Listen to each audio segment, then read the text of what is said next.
Guest is my first phone call when mysteries like this pop up. Ben Hansen is the host of UFO Witness on Discovery Plus and a longtime friend of the show. Okay, Ben, the video that we were just looking at, my first thought was, that's got to be divers, right? It's got to be divers with those neon lights. And then I thought, no, not at night without a dive boat. That's really dangerous.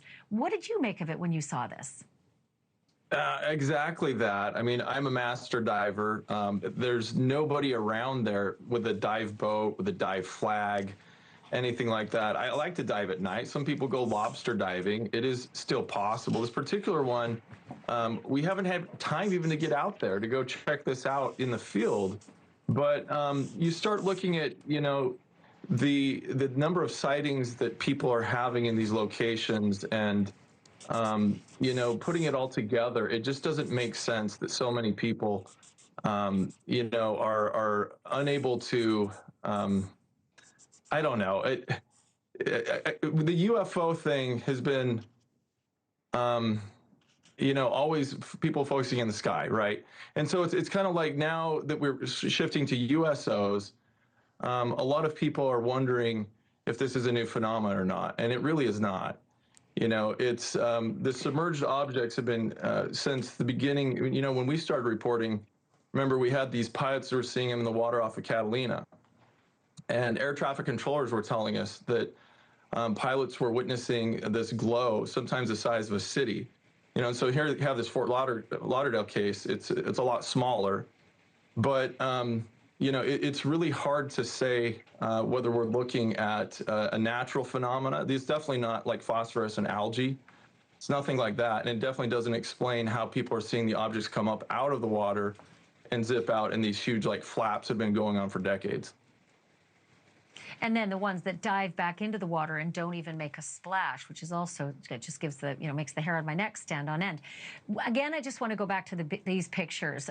No, okay, not divers, but is it possible? Well, first of all, have we seen any, you know, plausible explanations surfacing? Like, well, this could be the military testing out new technology. This could be all sorts of stuff that we're not supposed to be seeing. Could be the enemy, although I doubt the enemy wants to be seen like this. But any plausible stuff that you've seen surface?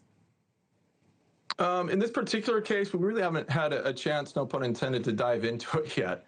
But this is just an example, like I said, of something that is much bigger, where I've had numerous cases where people are telling us have been out in the boat, they've been far away from shore, which again would be much more difficult to be just divers. And they've passed over areas about the size of a football field.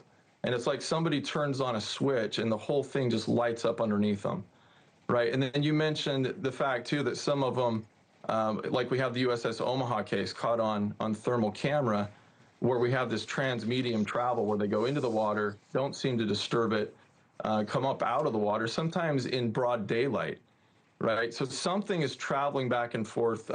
You remember Rear Admiral Tim Gallaudet, who's been on the show before. He testified in front of Congress about a Navy program that they're calling the fast movers, right? And the fast movers, they detect and track these objects that travel faster than any torpedo should or could, you know, perhaps over 100 miles an hour.